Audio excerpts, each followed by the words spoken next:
Well, good evening, everyone. Welcome to Rotor Talk Live, Season 9, Episode 2, DJI moving forward in 2026. We have very special guest, Michael Wright. He needs no introduction. He's here.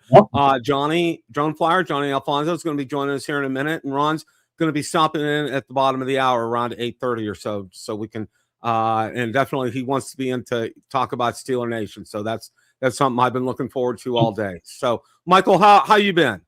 Doing great. I just got back from CES on Saturday. I was there a full 4 days. I enjoyed it. Had a good time. Yeah, good weather today. Fantastic. Let's see who we got in the house. Drone Shots, Giggles FPV, let's see, Sergeant Rock, RJ Redding, Drone Views Media. Johnny's here, of course, CC Pirate. Welcome, John. Let's see who else. Bud Bieber, welcome, Bud. Art's here. Welcome, Art. Let's see who else. Casey Crime Fighter, welcome. Richard, welcome. John Flynn, welcome. All right. And so, Michael, tell us about CES. How was your experience out there? Oh, it was fantastic. It's been on my bucket list for 50 years. I finally made it. So. That's fantastic. So, yeah. What drone manufacturers were there? Were there any that we would recognize? Potensic was there. Okay. Again, anti-gravity. Okay, good. 360 had a booth next to anti-gravity, and that's pretty much, I think, the ones you would recognize. Okay. There were about. Did they have some products? There are 10 or 12 other companies out there. Yeah, did Potensic have some product on display? Yeah, they didn't have the Atom 3. They had an Atom 2. The 3 models of their Atom. They had them on. Oh, okay. And I flew it in a little cage on there for a few minutes, but it's just like any other Potensic drone, pretty much. So what else besides drones did you go and take a look at? What other kind of tech were you interested in seeing at CES? I'm into all kinds of gadgets. Have been all my life. I enjoyed seeing the robotics. AI was a big thing out there. I bet. A lot of robotics, anywhere from robotical hands to full-size robots to you name it. I mean, clear climbers, just across the board. Yeah, that's really getting to be big. I know they're really pushing it at our work right now to use AI to like Microsoft Copilot and other tools to help us in our jobs. And, a lot of people are worried, this is going to replace people's jobs. And I said, well, not necessarily. It's an enhancement. It's good for me, for what I do, for what I use AI for is to help write things up, in papers and documentation. So, take care of some of the busy work. So that does a really good job there. So did you run into anybody that we would know? Well, Aldrin's the only guy we ran into. Again, I knew Bob out there. Bob and Tom. I spent some time with Tom on Sunday. Went out to Ghost Town, fly drone about 2.5 hours away. Wow. That was a lot of fun. Tom spent the day with me on that. And then I spent the week with Bob that week, and Bob went out to the show with me on Tuesday. Awesome. That's great. That's great. We walked in. We walked in the main central hall. First thing we saw right in front of us was anti-gravity. So wow. We saw that new one to the right, and we ran into Aldrin maybe 5 minutes after that. Oh wow, that's fantastic. And that's the only guy we knew only one we knew that anybody would be there. We did see a couple other drones too, though. Some manned drones. They had a couple of them out there. One of them here, it had little props of maybe 6-inch. Looks like 6-inch props. And 48 of them. I got a little short video on it. 48 of them for a manned aircraft. Okay, and they were all in a cage. But we had another one, Bill. We couldn't believe it. Bob and I saw this. There was a drone has 8 props out there, manned drone, and the owner got in, put a helmet on, put gloves on. And he actually started up the props. No cage. People were 5 feet away from these props. We couldn't believe that he was allowed to do that. I mean, I've got a little short 7-second video on that too. I'm going to get posting this week. Yeah, drop the links and Bill, join your Facebook groups. I'm sure a lot of people would like to see that. And, I'll do that. I know. I also know that from what you told me, Brendan Carr was out there and gave a speech, and I think you attended that. So how was that? Did you pick up anything? What I went to Brendan Carr. I was in the front row seat, all seat right in front of him, maybe 30 feet from him, and he was very. Let's put it this way. I took a few notes. Let me see everything you said. He only mentioned the word drones one time in the 35 minutes. Okay. Oh wow! And he made one comment. He said that he's been trying to lay low recently. Everybody laughed at that. I wonder why. And then he also talked about there's different comments he made. Talked about U.S. being in the drone industry, maybe 5 years from now, they'll be on top. And I just don't believe it. I don't, 5 years, I just don't think it'll happen. No, that's going to take a whole lot longer than that. I mean, to source materials and to build plants and to, I mean, you can replicate plants and manufacturing, but you can't always get everything right. And, that's why it's going to take a long time to replicate what DJI is doing here in the United States. So, I don't think it's going to be coming, I don't think we're going to be seeing it within the next couple of years. I think it's going to be 5 or more years out before we start to see something. I agree. And DJI is going to be 5 years ahead of that. And they'll be 5 years ahead of that curve. That's just 5 years from what we have now. Yeah, they're not going to be. Yeah, and we're going to talk about they're going to be where they're at now. Right. There's been some updates this week, and we're going to talk about that after Ron joins the show. But sure. But yeah, that's going to be, it's going to be real interesting to see how things will be going forward. So, right. But it sounds like you had a great time out there. I know I wanted to go out there. I actually got a ticket the year the COVID hit. So obviously didn't go when COVID hit. And here's Johnny's going to join us here. Hey Johnny. Hey Bill. Hey Mike. Welcome. Hey, how you doing? Good to see you. How's everybody doing? Mike's been telling us about his CES adventure out there. Man, I know. Hey, no, the biggest question, did you see Justine? Not in live person. Bob was supposed to hook me up with her, and he wouldn't do it. He wouldn't do it. I looked for her. Anyway, Carr also mentioned in part of his talk, he talked about how they're going not just with UAS. He mentioned full tech and all. Even he said even in the cars. He mentioned Lamborghini. I thought to myself, Lamborghini's not an American-made car. Oh yeah. Why didn't he mention that in the show? And he mentioned China on a one time in the entire conversation. The word China one time. And another one though, he did say that they were going to be doing some. He mentioned the new release that was put out on Wednesday about the potential, but he didn't mention any particular drones. He just said there's a new release where they're easing up on some of the restrictions on some of the foreign-made companies. But he didn't go into depth. So I'll look it up later. But he did say he followed that up without mentioning any other company. He said, or mentioning or China. He said that America is going to be stressing they're stressing American-made drones with Europeans' assistance. He didn't say Asian. He didn't say worldwide. Wow. He said with European assistance. Okay. Well, see, meaning Germany, and they have drones. You know what's going to be a real problem, and I want to take a minute to talk about this. We're going to talk more later about it. Sure. And Ron's going to be joining us. But one of the things is the raw materials. And China has a lot of raw materials that we just don't have access to here in the United States. Okay, and we have to source if we need those. And from what I understand, we still have an agreement with China, and they still provide us. And I think it has something to do with we provide them like wheat and soybean and other agricultural products in exchange for some of that raw material. So it's a one-on-one kind of a thing. So everything kind of pans out. But we don't have those raw materials to source. And so one of the other things that I read is, and which we'll be talking a little more later, is that a lot of these drones, like for instance, agricultural drones, okay? Nobody else makes agricultural drones other than DJI. Nobody. There's nobody out there that does that. All right. And apparently they're going to allow some exemptions. All right. And we're going to talk a little bit more about that. But they're also, you guys, I'm sure you guys are all aware that, when Skydio started switching from consumer to business, that they had to source their batteries from China. Okay. And, Exactly. it's just, here's our buddy from Skydio throwing DJI and everybody else under the bus. And then all of a sudden he needs batteries from China. He's like, oops. Yeah. So, exactly. It's coming back on you. So, yeah. Yeah. Mr. Carr also mentioned a couple other things. He meant one time he mentioned where he said the tariff thing wasn't working out. Everybody laughed when he said that. It's not stopping anything. No. He also said during his conversation, he said we're trying to be more transparent, and that really got a laugh for their audience. Transparency. That was the word he used. Transparent. Wow. They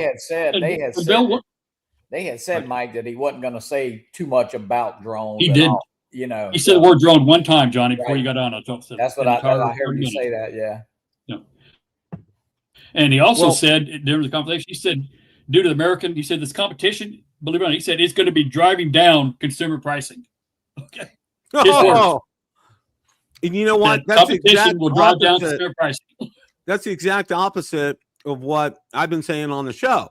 And that's why I've been telling people to go out and to buy items from China or South Korea or Japan while they're still at a reasonable price, because what's going to end up happening, the more the time goes on, these prices are going to go up and up and up.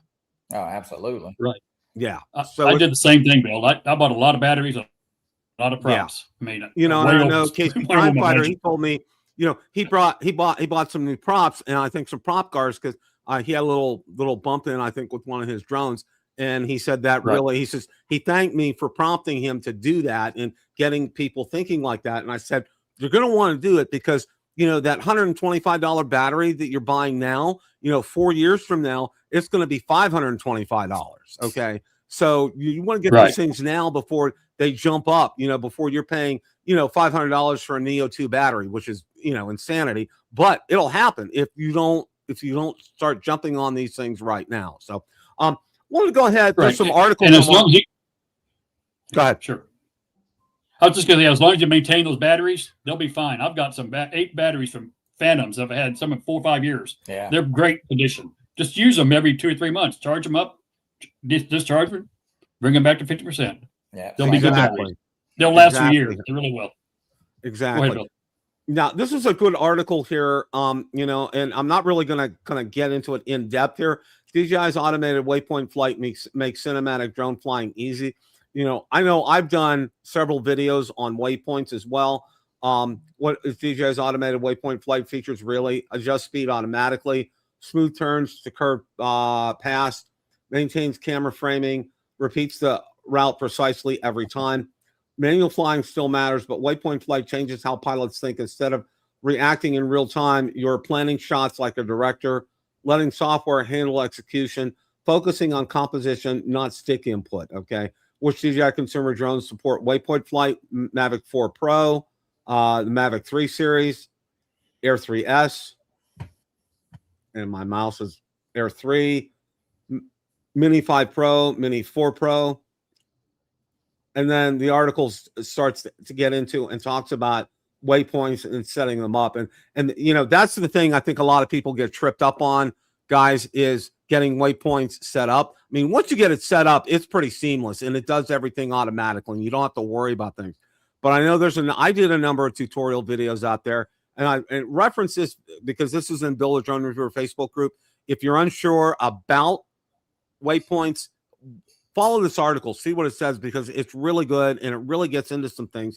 And, if it's something, if you're going to do a repeated action a number of times during the day, go ahead out there, get waypoints set up and do that. That way, it takes care of things automatically. Everything's done for you. You don't have to worry about getting everything right. You just set it up right in the first place and you get it done. So just wanted to call everybody's attention to that.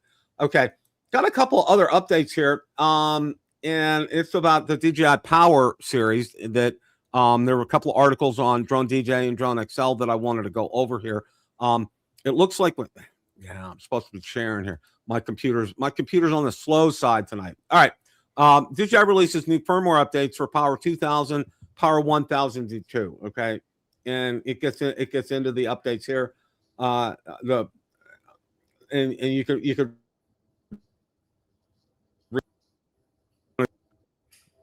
read for my screen here. Okay, let's get the other article up here. And this was from Drone Excel. And DJI Power 1000 Mini launches in China. Okay, and take a look. It's real. It's very small. It's like almost really kind of handheld right here. DJI's new power station weighs 25.35 pounds compared to the Power 1000, which is 31 pounds and smaller in all three dimensions. The Mini measures in a 12 by 8 by 8, while the 1002 comes in at 17 by 8 by 9. So it has a smaller form factor to it. And let's see here. To help with the reduction in size, DJI made several compromises in output and capacity. The Power 1000 Mini features a 1008 watt-hour battery, slightly smaller than a 1024 watt-hour battery found in the Power 1000 V2. Maximum output is limited to 1,000 watts with a sustained load of 800 watts compared to the V2's 2,600 watt continuous output. USB-C output is also capped at 100 watt, down from 140 watt on the larger models there. Okay, and right now this one's only available over in China at this time. You probably couldn't even buy that on eBay, even if you wanted to do that at this point. So, and then there's a third article here that we're going to get to.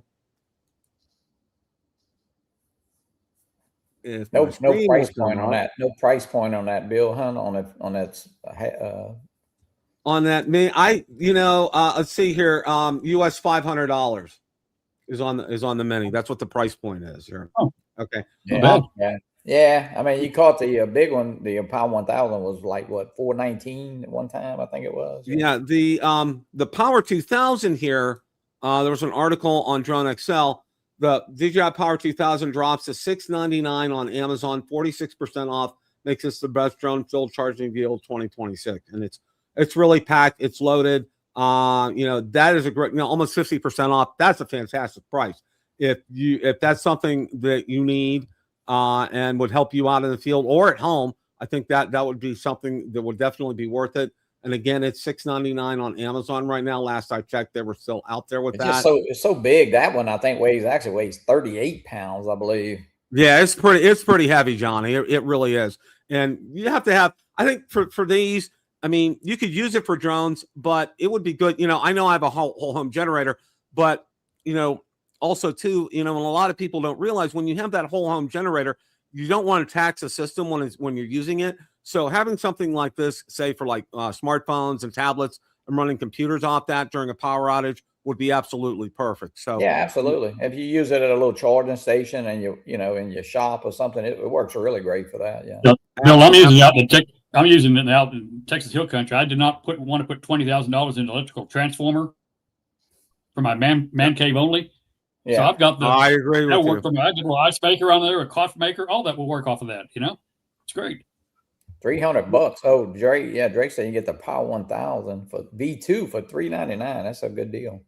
The Power 1000. That is a good deal right there. We're going to go ahead and I'm going to start. Let's get this off here. And okay, DJI moving forward in 2026, and there's a number of things that we're going to talk about. Ron's going to join us here in a few for this, but the first thing that I wanted to talk about with this is the Hover Air's Aqua, and there was an article out on Drone DJ that I wanted to share. And if you've been one of the early adopters on this, you probably want to pay attention here. The Hover Air Aqua is designed to survive something consumer drones usually fear most: water. And talks about that. The first batch of Aqua units originally expected to begin shipping in December, but Hover Air pushed that timeline to February. For crowdfunded hardware project, delays aren't really exactly shocking.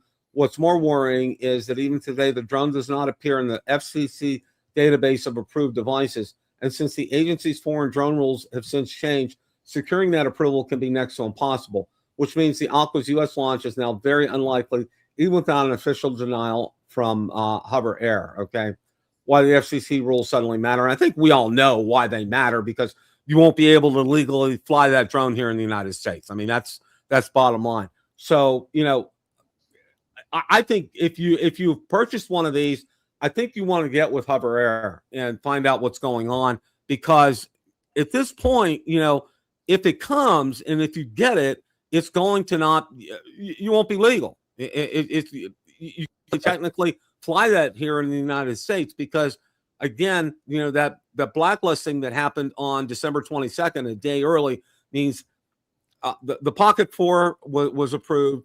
The Avata 360 was approved, but that's it. Beyond that, nothing else has been approved. So, and apparently this was not on that list, on the FCC list. So because of that, you know, there are people who were early adopters of this and participated in this are probably going to be, you know, they may be without their money. I mean, really. You know, Bill, they were out at CES. I did see it, and their response to that was, "We're working on it." I got to see the hover in the water. You know, they had a little tub there. We're working on it. I think Captain Ray actually ordered one from Indiegogo, the Kickstarter campaign. Yeah. Right. Well, you know, and this is a good time and a kind of a good segue. And Johnny, I know you just got your V-Copter Mini, and give us an update on that. How's that working out? Well, the V-Copter Mini is doing good. It's as I said last night, it's got some little quirks. You know, I know some people still had some app problems. It seemed like you had to update the app and maybe delete it and put it back on your phone. Don't ask me why it works after you do that. Still with that mid-servo era that, I mean, I didn't have any problem, but I know Mike had it that time. Ron had it. First time, yeah. And I think Jim drove me, and I know Jim had messaged me. He was fixing to throw his back in the box and send it back, but we got it flying. But yeah, it's just a unique drone. It's, you know, it's not nothing special, but I think they have fulfilled all the orders that I know of. The drone is available at Best Buy for, I think, $449 for the combo pack with the fly. Well, they don't call it a fly more. I forgot what they call it, but you know, 3 batteries, and but it's doing good. I think, as far as I know, Mike, everybody's that had it ordered, I guess, got it pretty much. So I got mine. I've done 2 flights with it. You know, yeah, pretty much. So it's you know, 0. I mean, hey, I think they did the right thing. They really, it was something to do electronically, you know, with the battery and the components in the drone, because the new drone has a 6-pin harness, and the old one had, I think, 5. So it was definitely something to do. Now the old one will not fly at all. You could fly it before this with a without the app and just fly it line of sight, but it will not even fire up. So they actually bricked it some kind of way. So it's you got a good hanging on the wall, I guess, Mike. Yeah, well, it is kind of like that in a way if you lose your props. I texted the support.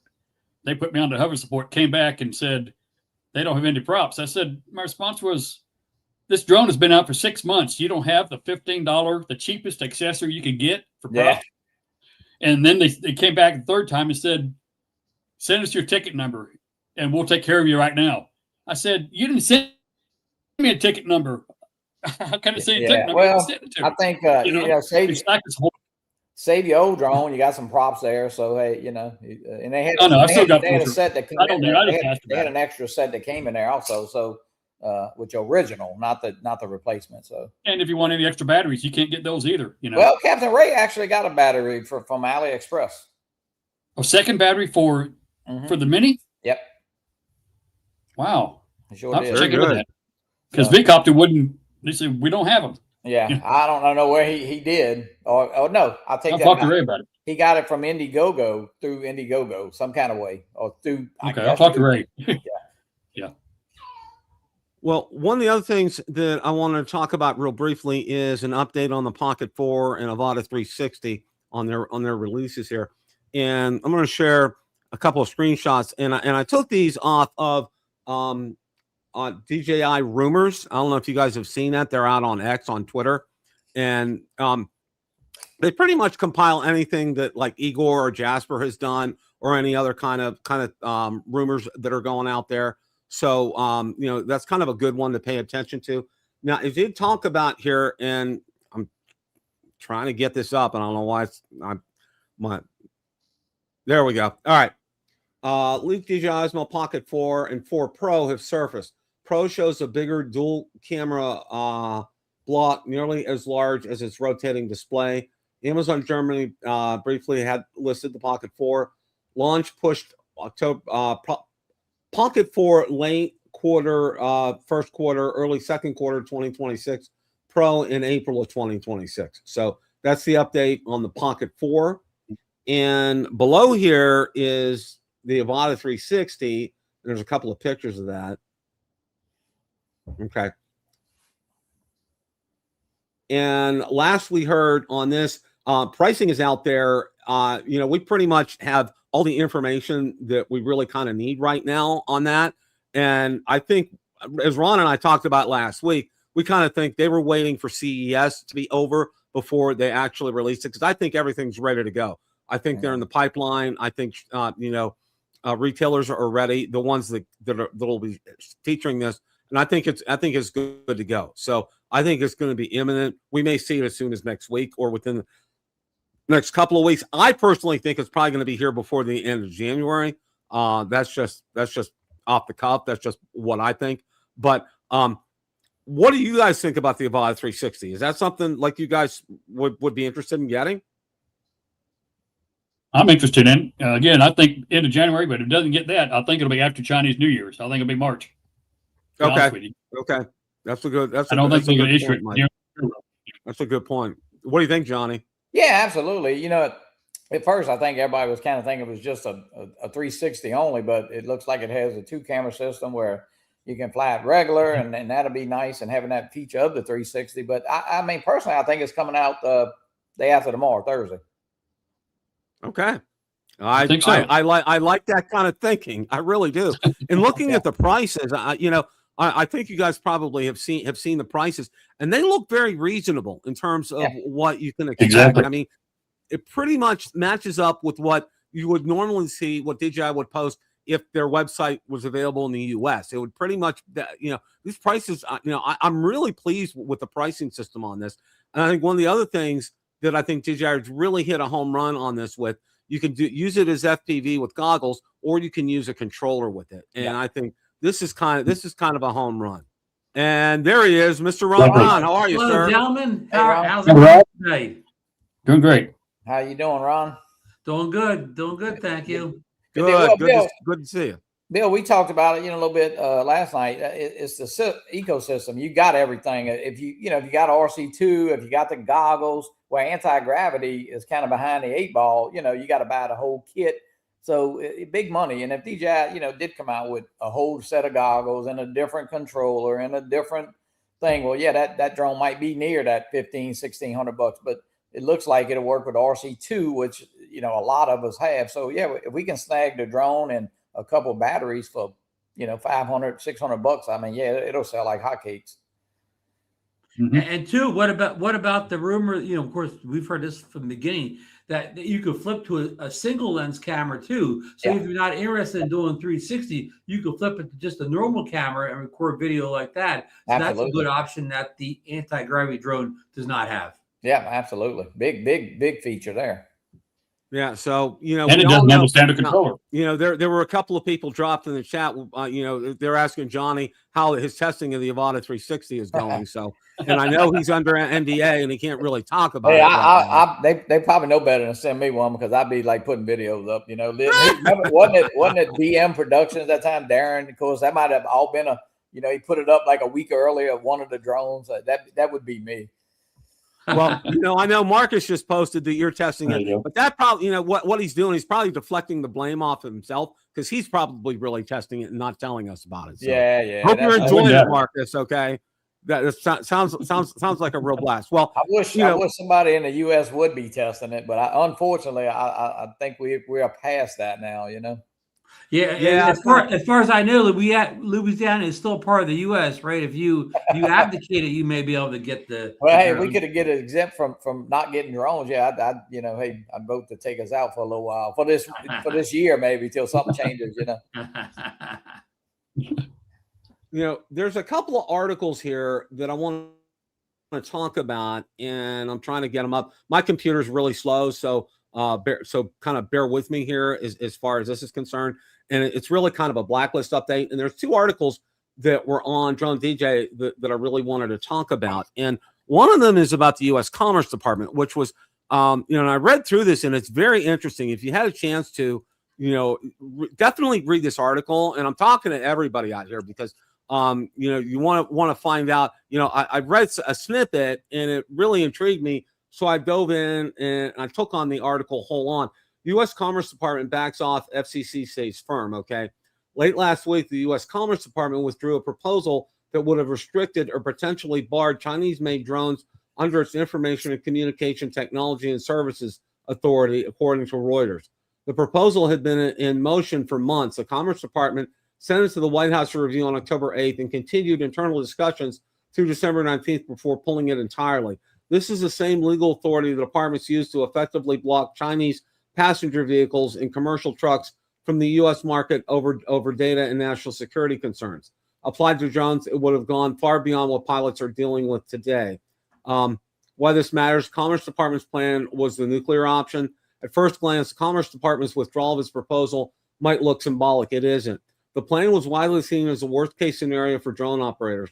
The department had been exploring restrictions on care systems inside drones, onboard computers, communication links, flight control systems, software, ground stations, and data storage.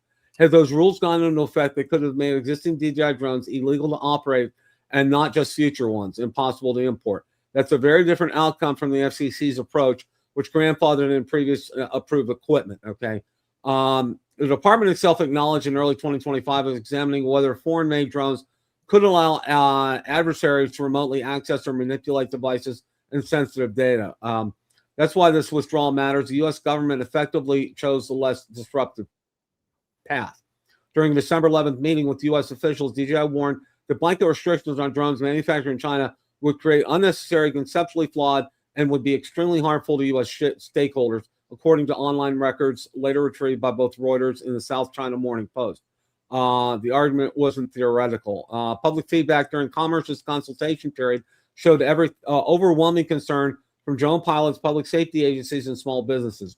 Surveys conducted around the same time suggested a large share of professional operators would face business-ending consequences if access to DJI hardware were cut off entirely. The Commerce Department didn't say DJI convinced it on its merits, but the outcome speaks volumes. Instead of stacking another layer of restrictions on top of the FCC ban, the department walked away. Okay, here. The timing here isn't accidental, and this is important here. Government official told Reuters the move appeared to be linked to that effort. It's tied to Washington's freezing certain actions against China ahead of a planned April meeting between President Trump and Chinese President Xi Jinping. Okay. The context is important because it undercuts the idea that Chinese drones represent immediate, non-negotiable national security emergency. If they did, enforcement wouldn't pause for diplomatic convenience here. What the FCC ban actually does and doesn't, and I'm going to try to move down here. Despite all the noise, the FCC rules are very specific and very limited. What is blocked? New foreign-made drone models cannot receive FCC equipment authorization. New critical components from foreign manufacturers cannot be certified. Future DJI drones without prior approval are effectively shut out. What is not blocked? Existing DJI drones remain legal to use. Previously authorized DJI models can still be sold. No current fleet is being grounded here. Okay. So you can read the rest of the article at your leisure. But I wanted to bring this up and I wanted to talk about it because I think it's important that, I don't want to say it's 100% in favor of us, but it really, the brakes got put to this all of a sudden, and that was from the White House, okay? Because apparently they're doing some negotiations with President Xi over in China, all right? And, they don't want to appear to be the bad guy with them. So I think they're backing off the gas pedal as far as this is concerned. But it's really kind of disturbing, and I think Koopy pointed this out on Drone Nation when he was on there, that this could have had that kind of power to really, reach out and say, your Air 3S, your Mavic 3 Pro, boom, gone, history. See ya, adios, But they didn't do that, and they pulled back on this. So, a small win is still a win in my books. What do you guys think? Well, but my comment on that, you mentioned about the drone components of future drones, I still think are still in the ban. I still believe the Homeland Security or Department of Defense is going to give exception for batteries and Chinese parts for future American-made drones to use Chinese batteries and so forth. They maintain that they still have the right to do that. Well, didn't they say something about a 60-40 rule or something? Where does that? 65%. Oh, it's supposedly, 60-40, and yeah. about by next January 7th, they're thinking it's probably maybe reduced to maybe increase to 70% American made. They may increase every year, but right now it's a dead date, January 7th. Gotcha. Yeah, I saw something supposedly about that. So. For 1 year. Yeah. Now, there's another article here on Drone DJ too, in the same kind of light here, and it's the U.S. isn't banning every foreign drone after all, and I think this is also good to read as well too. A surprising twist to what was widely described as a sweeping ban on new foreign-made drones, the FCC has now carved out significant exceptions that allow certain important drones and critical components continue entering the U.S. market through the end of 2026. In a new public notice, the FCC confirms that certain drones and drone components will be exempt from its sweeping covered list restrictions following a second national security determination from the Department of War. The move doesn't undo the broader crackdown or new foreign drone approvals, but it does clarify that not all drones are being treated the same here. A quick recap: why new drone approvals stopped, and we know what's going on with that. Update: U.S. drone import ban now has select exceptions.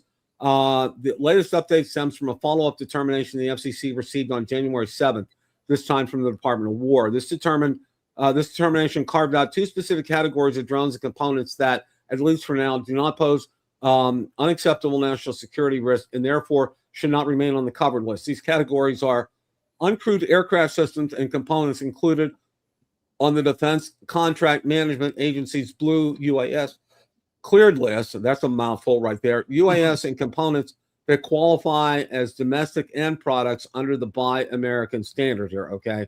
And companies such as Parrot, Teledyne, FLIR, Neros Technology, Wingtra, Auterion, Model AI, Zephyr Flight Labs, and AeroVironment, all firms that already have deep ties to the U.S. government, defense, or enterprise drone programs. Okay, so that's coming from. What is Blue UAS and why it matters for readers outside defense circles? Blue UAS is a Department of War-led program designed to identify drone systems that meet stringent cybersecurity, supply chain, and operational requirements for government use. Okay, by exempting Blue UAS listed systems, the FCC is effectively aligning its market contracts with existing defense procurement realities, ensuring that trusted drones already cleared for government missions aren't accidentally swept into a blanket restriction here. What this does not change for DJI and Autel Robotics, and we just talked about this before in the other article. The FCC also reiterates it will continue updating the covered list as it receives new determination from national security agencies. For everyday drone pilots, the takeaway remains reassuringly consistent. Your existing drone is still legal. Your current operations aren't changing.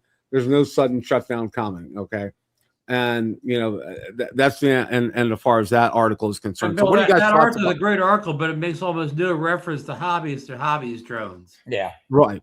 And I think, and that's a great point, Ron. And I think what they wanted to do was to kind of really kind of carve out exactly where this is going to fit and where we fit in this. And where these government contracted drones will fit in this, and basically, the article is basically this. It's basically, if you have been approved by the government, you're going to be okay. All right, your components will be allowed to come through if they're coming from China, as far as that's concerned.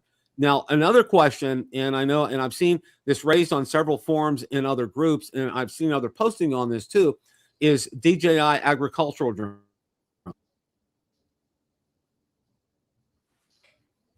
Drones are concerned. Nobody else makes them in the world. Okay, they're only made by DJI.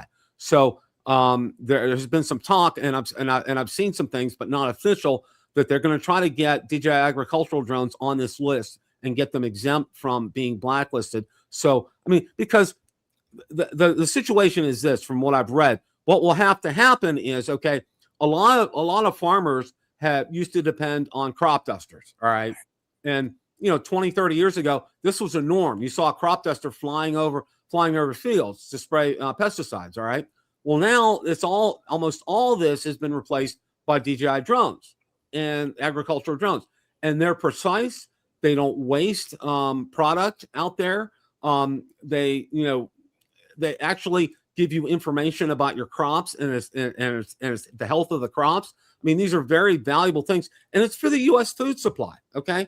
And so, and that's how they're kind of steering this. And from what I've read, it sounds like congressmen and senators have been very favorable about this. So, so there's a little bit of a light at the end of the tunnel, so to speak, for DJI, even though it's not consumer, it's agricultural, but being, of the mindset that, hey, this is going to help us get food on the table. And I think that's something that's interest to all of us. And I think that's kind of what prompted these senators and congressmen to kind of go with these things here.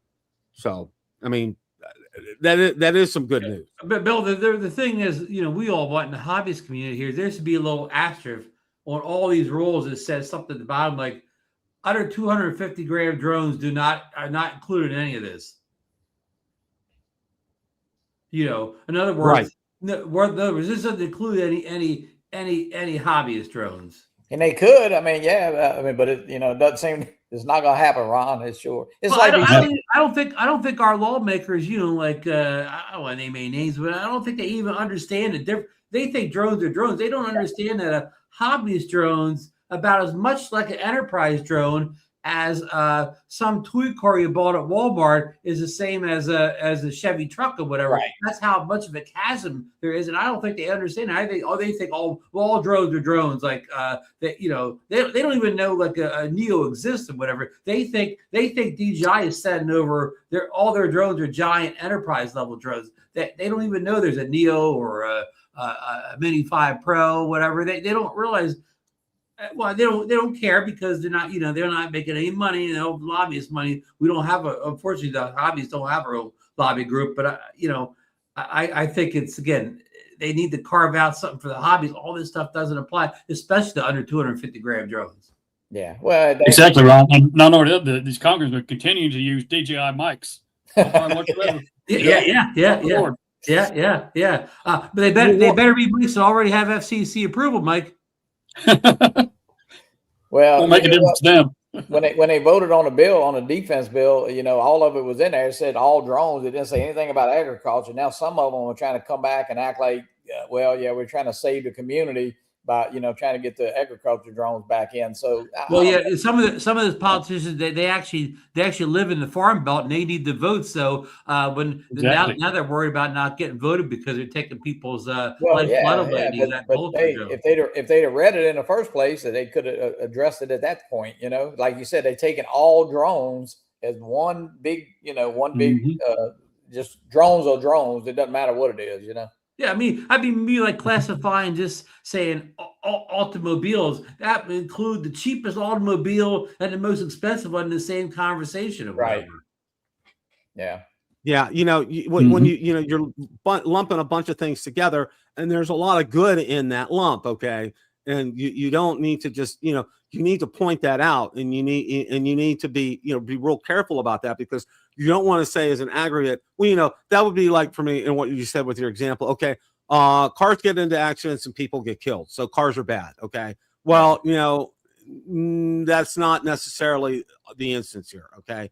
You need to be, it's just, I'm trying to provide an example as far as that's concerned. Right. Like if a Honda or Toyota car crashed, we got to ban all cars from Japan then. Yeah, we're going to ban all Hondas and Toyotas from the United States. And what would that be? I mean, that would be ludicrous. Okay. And that's along these lines. And that's a great point that you guys bring up here. And I think that's something that we need to be aware of, and I know I've been preaching this to the choir. A real interesting story here. Okay. Kind of a little sidebar. eBay adventures. Okay. I've been having some eBay adventures lately. And a lot of these, like I bought the prop guards for the Mini 5 Pro from someone over in China, and they were a week from getting to my house when all of a sudden I get a message from the seller saying that they have been sent back to him, and they shipped the it's called eBay Speed Pack something or other, and then they give you to this odd website that's first in Chinese, and then you got to translate it to English, and then you bring it up and you take a look, and God only knows where it's at, even in English. Okay. And I don't know a thing until it actually hits the United States. Okay. But I've got an education recently. It's from the other end of the spectrum. I bought a computer at the end of last year that I didn't use. In fact, I didn't even open it up. So I went to list it on eBay. Well, lo and behold, what I've been getting, and I mean, this is no joke. Okay. I've been getting Nigerian buyers. Okay.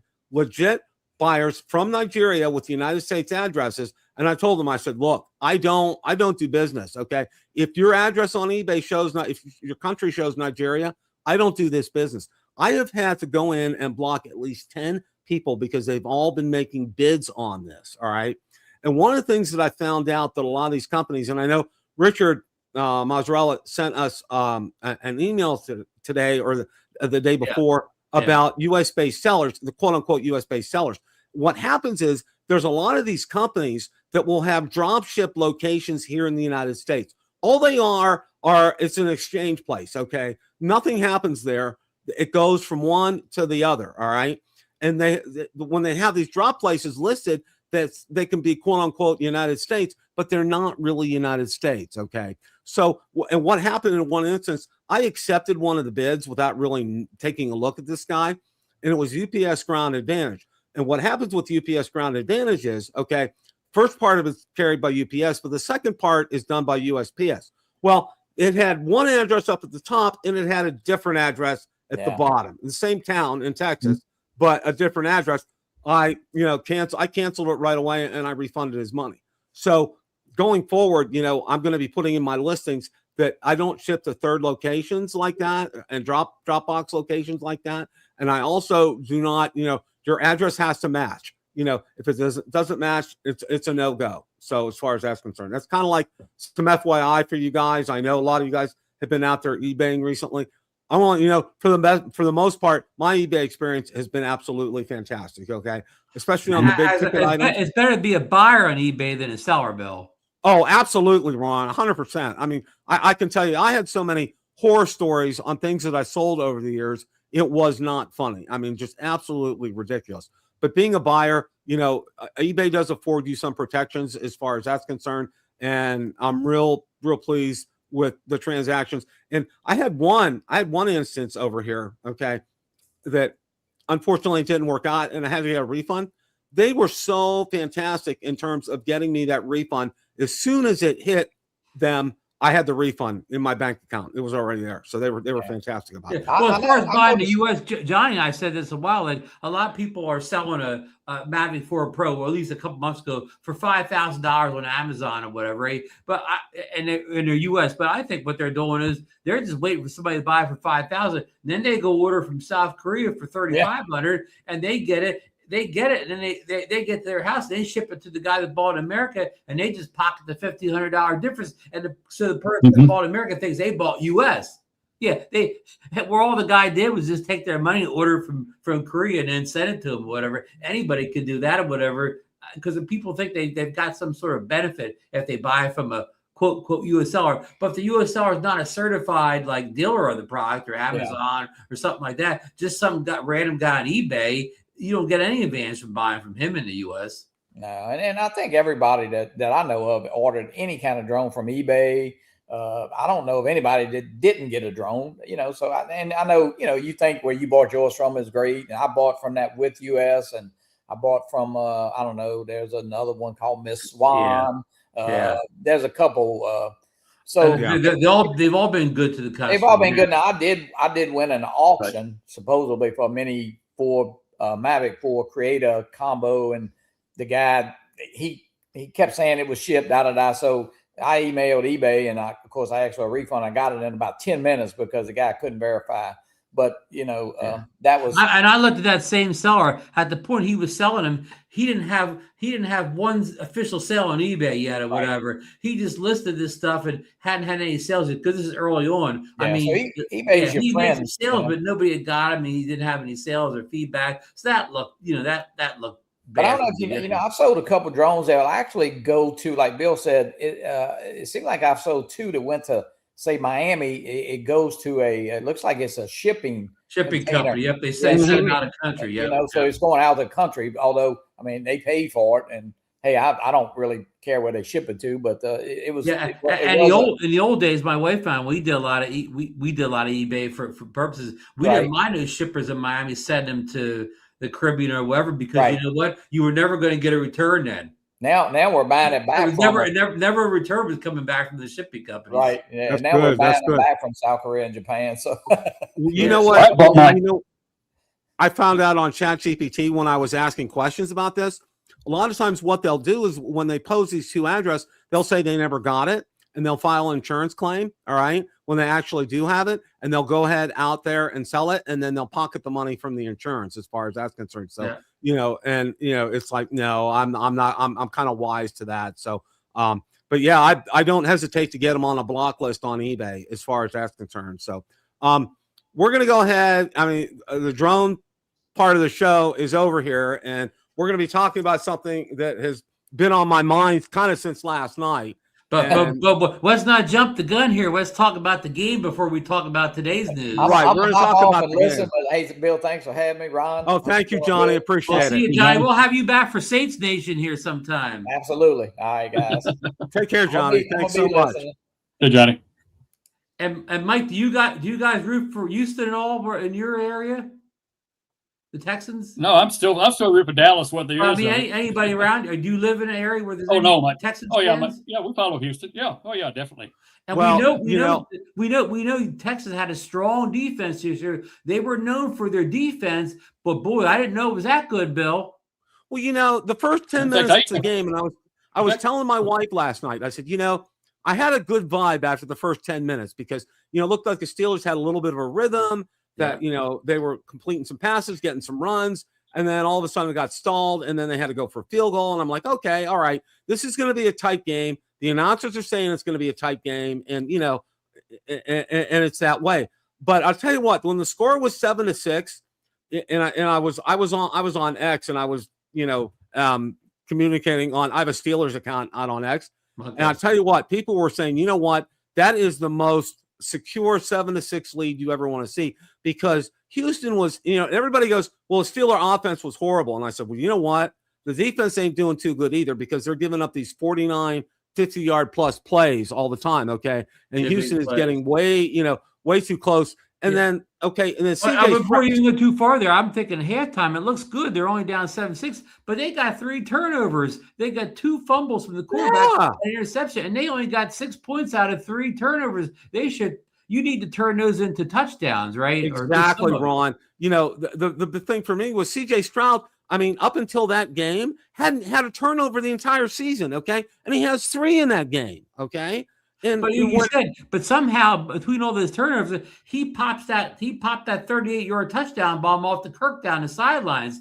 And that guy Kirk or whatever, he looked like he was a superstar in that game. I looked up in our fantasy leagues, we all dropped him. He received for 230 yards all year long. He had 130 last night. So this Kirk that burned him all over the field. There was nobody around him. I mean, he was in the end zone. Enough about that. Oh yeah. I mean, that just wow. Okay. And then, okay, you know, right. Somebody said, and I think one of the announcers said last night, it may have been Troy Aikman, you know, or maybe Joe Buck, you know, why do the Steelers get into a hurry up offense here? Okay. And just call the plays at the line of scrimmage. All right. Because that really keeps the defense off balance. They didn't do that. All right. And I'm like, why aren't they doing something like that? Because every time they were handing it off, boom, it would be a 5-yard loss, or they'd try a pass. Boom, it was like a 2-yard loss from line of scrimmage. I mean, it was that way the whole night. But one of the things that I think a lot of people said really kind of changed momentum, all right, Metcalf had his hands on a ball. If he had caught that ball, it would have made a big difference for them last night. It hit him in the worst spot in his hands, okay? And he didn't catch it. And Bill, he caught 2 passes in the first quarter and never made another catch the rest of the game. Yeah, he was, you know, he might as well have still been out suspended a game, okay? for all the good that he was doing last night. I mean, seriously. I mean, even all that going wrong was still 7-6 going into the fourth quarter, but before they had the interception for the TD. But the thing is, overall, I mean, everybody knows Houston's defense is really good, but Pittsburgh didn't seem to be prepared for it, right? Exactly. I mean, we're like I saw the Niner game against the Eagles when the Niners offense was stifled. Guess what they did? They ran a double reverse trick play and had a receiver throw a touchdown. Why didn't Pittsburgh do something to throw that defense off, right? Yeah. Oh, yeah. Yeah. I mean, how many times did he throw the ball to the left to Calvin Austin?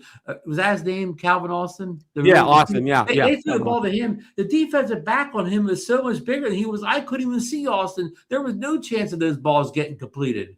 Yeah. It was like, what's the definition of insanity? You keep doing the same thing over again. I mean, that was the offensive playbook all night or whatever. And then, oh my gosh! And then I didn't see Firehoof the whole game. Then they threw him 2 long passes in the fourth quarter. He didn't get one, but he got the second one. I said, well, they needed Firehoof in there. He's one of the few guys that makes big plays out there, and I don't see him in the game for the first 3 quarters. Well, I also have to feel a little for Aaron Rodgers. Okay, he's every bit of 42 years old. Okay, and the first thing to go on a quarterback is their legs and their mobility. All right, and because of that, last night that fumble, boom, scooped up, ran in the end zone for a touchdown, and then because he got forced into a pass, intercepted, touchdown. Okay, it started compounding itself. It just started going. And by the fourth quarter, Pittsburgh's defense is gassed. They don't have anything left in the tank because the offense was 3 and out all night long. Yeah, and it ended up near the end of the game. They put Mason Rudolph in. I mean, with 2 minutes, Aaron Rodgers wanted to get out of there alive, and I don't blame him for that. So and you know what? You really can't blame Aaron Rodgers for this. Okay, the Texans have an incredible defense, one of the best in the league. All right, so you really can't be poking your face at Aaron Rodgers and say this is all your fault. No, he's 42 years old. Okay, and they should have been better prepared for that defense. They couldn't do what they normally do against that defense. You had to do something different. And believe me, they have the number one defense in the league, but that was probably their best defensive game of the year. They haven't shut teams down that good as they did last night. Well, and you know what? That ended up being the most lopsided game of the playoffs this weekend. All right. All the other ones were incredibly close. I watched all of the other ones. Though they did outscore the Chargers, I think, who only got 3 points the night before. That's true. That's true. But all in all, somebody did an analysis since, in Tomlin's reign, he has had some incredible point losses in his playoff game. He has 5 double-digit playoff losses in a row. Yep. Oh yeah. Well, I went to one of them. Won them back in 2011 and 2010. Okay, I went to one. It was against Jacksonville. Ron, they were up, and Jacksonville ended up winning the game with like 35 seconds left. I went to that game.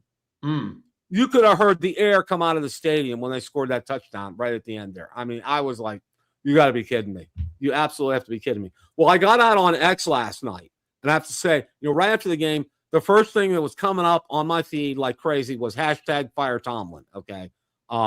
And then his press conference was very different from his other ones, okay? Because I've watched his press conferences, okay? And it's usually wash, rinse, repeat. He says the standard is the standard. Got to give Houston credit. They're a good football team. Blah blah blah. He said I have no words to explain what happened. Words can't explain this. No words. Yeah. He was very kind of contrite. It was very different. Something was very different here, okay? And I think it probably kind of led to what ended up happening today. Was he met with Art Rooney II, and after that meeting is when the statement was issued that Mike Tomlin is resigning as head coach of the Pittsburgh Steelers. Now, one of the things that I found out is the Steelers retain the rights to Mike Tomlin, all right? And what this means is in order for him to get another head coaching job in the NFL, the Steelers have to trade him to that team, all right? That's what has to happen in order for him to get another head coaching position. He's probably going to network TV this year then. Exactly. And that's exactly what I said. He's going to go to Fox or NBC or CBS or ESPN, okay? He's going to get paid the big bucks. Bill Cowher did the same thing, all right? And, he can get paid the big bucks. And the other thing that I told people is this, okay? It's a no-brainer for him to do this because the other thing is, okay, he won't get exposed by going to another team and seeing how just plain awful his coaching abilities are, okay, which they are, okay. And mind you, and I know I had some. He's going to tasks. portray on a network as a football expert that had all these non-losing seasons. Yeah. These non-losing. Somebody put a picture up, and I posted it on my timeline of Mike Tomlin holding up a non-losing season trophy. Okay, participation trophy. Yeah, exactly. One of the things that I have to say in all this, and I know I've exchanged some messages with Dre, and it's been kind of good. But I want to make sure that I get this across. Okay, I do not dislike Mike Tomlin as a man. Okay, I think he's a nice guy. In fact, I waved at him. He was at a Penguins game once, and I waved at him. And he had a successful first half of his career was very successful as far as playoffs and stuff like that. Yeah, it's been the last 10 years that he's really kind of gone downhill as far as that's concerned. 9 years without a playoff win. And I think the handwriting was on the wall. And a lot of people really surmised that in that meeting with Rooney, that Rooney told him, if you don't resign, I am going to unfortunately be forced to have to let you go. Okay. So I think Tomlin chose the path of least resistance, offered his resignation, a nice of course, if he got fired, he would get. Of course, if he got fired, he'd get all his money and still could go anywhere he wanted to. So exactly. He chose the right. He did the right thing for him, and I'm sure, like I said, this is nothing personal against Mike Tomlin. Okay, but you know what? I'm sorry. He is just not a head coach in the NFL as far as I'm concerned. Okay, he's been doing the same thing, wash, rinse, repeat for 10 years.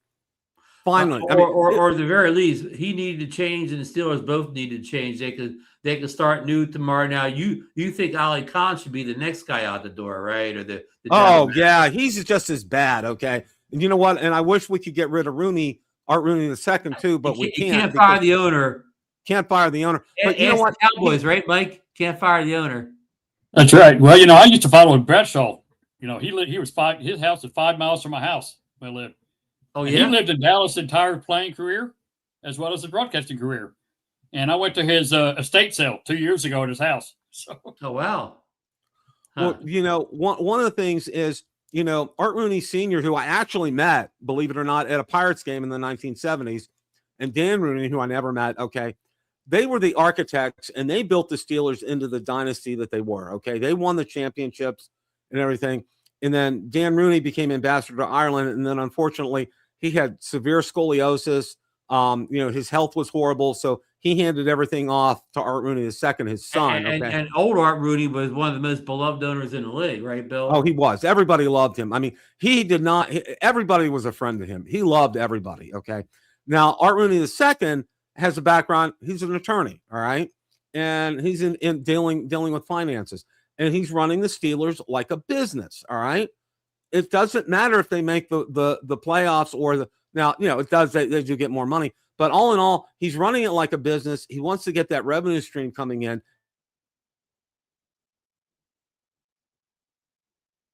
And it's still coming in. All right. That's the thing. It doesn't matter if they make the Super Bowl or not. But conversely speaking, his dad and his grandfather were polar opposite. They're like, the money will come in. That's fine. But you know what? We're going to focus on winning championships. And that's something that's been lacking in the last 10 years. Okay. That desire has not been there. It's been this, it's another winning season. I said, a winning season, where's the winning season trophy case? Where's the parade for the winning season? Okay. We don't have those. All right. You know what? Let's call it like it is. And the first order of business, I saw this and I looked through a lot of the sports writers. They said that they need to focus on getting a franchise quarterback. Okay. They've been playing quarterback go Ron since Ben Roethlisberger left that team. All right. They need to find someone who's going to fit in there long-term as a franchise quarterback, another Ben, and that would have been tough for Tomlin, because if he did that, he probably would have sacrificed his non-losing season by playing an inexperienced quarterback for a couple of years. Exactly. And people were saying, why didn't Will Howard play? Now, Will Howard was a third string from Ohio State and had a lot of high marks, but he never got a snap this year. He didn't even get it. And because if they played Will Howard for 17 games, they would not have made the playoffs. No, they would not. Okay. And that's nothing on Will Howard. He may be a fine quarterback someday, but he wouldn't have led him to a winning record this year. Well, everybody has heard the phrase Christmas in July. I had Christmas in January, because it was like to a diehard Steeler fan who saw them at their worst before they became their best in the 70s. All right. And I think, Ron, you kind of had the same experience too with like the Eagles. Okay, you saw them at their worst, and they, and they picked up the pace lately, and they won a couple Super Bowls and have turned things around as far as that's concerned. So, you kind of relate to where I'm coming from. Well, the Cowboys are kind of stuck in the same mode now too. I mean, they, well, this year they didn't make the playoffs, but they kind of play good enough to get in the playoffs, but they don't win once they get there. Yeah, exactly. So, this attitude has to change. And they're talking about trying to get a coach in a younger kind of a mindset, kind of like a Dan Campbell from the Lions, or the coach that the Bears have right now. Hopefully more of an offensive-minded coach or whatever. An offensive-minded coach, exactly. So, they got plenty of time. I'm glad this happened now because it gives them plenty of time to go through and find somebody that's going to be a right fit for them. So, right. And maybe Rooney should even do something. Did you hear what Miami did to help them with their? They fired the coach and GM. They brought Troy Aikman in to advise them to help them hire a GM and a coach. And that was a smart move. And Tom Brady. They said Brady's the one who went and fired Pete Carroll in Vegas, and he's helping the owner there. The owner gave him, put him in charge of finding a new GM and coach combination, because both of them, of course, they're Hall of Famers. They understand the game. They understand offense, what needs to be done on offense. Speaking of Troy Aikman, did you hear him at the end of the game last night when it was obvious the Steelers were going to lose, and they thought that was what's his name's last game, Rodgers' last game, and Aikman was talking about making the playoffs. He said the worst thing to do is to make the playoffs and then lose that first game. He said it kind of wipes out all the happiness over winning the division, whatever. He said nothing. He said, believe me, I know nothing hurts worse than getting the playoffs and lose that first game. Lose the first game, absolutely, yeah. And let's call it like what it is. And I've said this to a couple of people too. The Steelers got in via a missed field goal, all right, against the Ravens, all right, and that it was in a weak division. In a weak division, and that's how they got there. And like I told my wife, had they won last night, they'd have gotten decimated up in New England. New England has a powerful defense. They're at home. Pittsburgh has never won a playoff game in New England, period. Well, a lot of them because Tom Brady was on the other side of the ball. So, well, that's true. That's very true. But even still, Drake May, I watched that game for the Patriots. Their defense is really tough. Well, Drake May, and he looks great, and I think he's great. But let's see if he can do all that stuff against Houston. That's true. That's going to be a great game. So, anything to close, either Mike or Ron? Anything?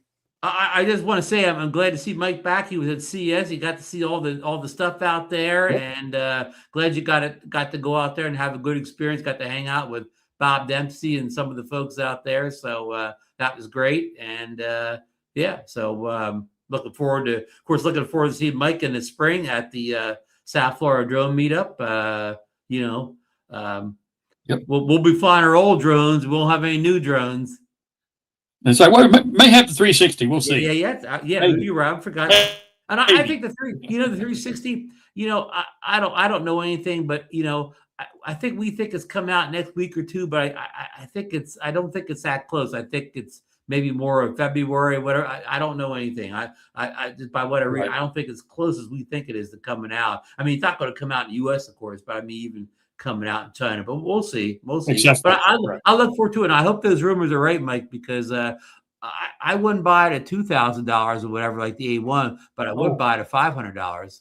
Exactly. I couldn't believe the $500 price for standalone. That's unbelievable to me. But anyway, well, I enjoyed being on the show, Bill. Thank you for being on, Michael. Really appreciate that. And folks, thanks for following us, the Steeler Nation. We've been following them all season, Bill, since the training camp. We actually followed them from the draft last year. But this may be the most exciting off season we've had in a long time, Bill. Probably in at least 18 years. That's for sure. And I want to answer Dre's comment right here. Yeah, I did want him fired. Did I want him embarrassed and humiliated? Well, let me tell you this, okay? He pulled the wool over the Rooney's eyes. He pulled the wool over the NFL's eyes. He is not an NFL caliber coach, okay? I don't know how much more I can say that, all right? Time and time again. How many coaches have you seen go out there, and this is footage that's verified, it's out on YouTube, it's a game against the Ravens. Tomlin went out there to try to trip one of the opposing players on a kickoff, okay? That was years ago, but it's still one of these things out here. And I'm a little fired up, Dre, okay? Because I'll tell you what, all right? I'm going to say this, all right? I'm passionate about my Steelers. I love them without hesitation, all right? And you know what? Mike Tomlin, unfortunately, has not been the person that he claims he is. All right. He is not a competent head coach in the NFL, and justice got served today. But the man is not going to be embarrassed and humiliated. He's going to walk into a network job, and he's going to make more money than any of us could ever think in our lifetime. All right. So there's no embarrassment and there's no humiliation in this. Okay. I don't want ever. I've been fired. It's been embarrassing. I've been humiliated. I don't like that. Okay. And I didn't wish that on him. But you know what? He brought this on himself, and I'm sorry if I sound a little uptight about this, but I am. And I'm really strong about this, Dre. So I hope you understand where I'm coming from. Okay. I do not want anything bad to happen to anybody because I've had it happen to me. So anybody goes out online to see any of the Steeler forums, a lot of people are saying similar stuff to you, Bill. Thank you, Ron. I appreciate that. So, all right, we're going to wrap things up here, guys. As always, it's a great day to fly. Take care, everybody. Have a great rest of your evening. Good night, folks.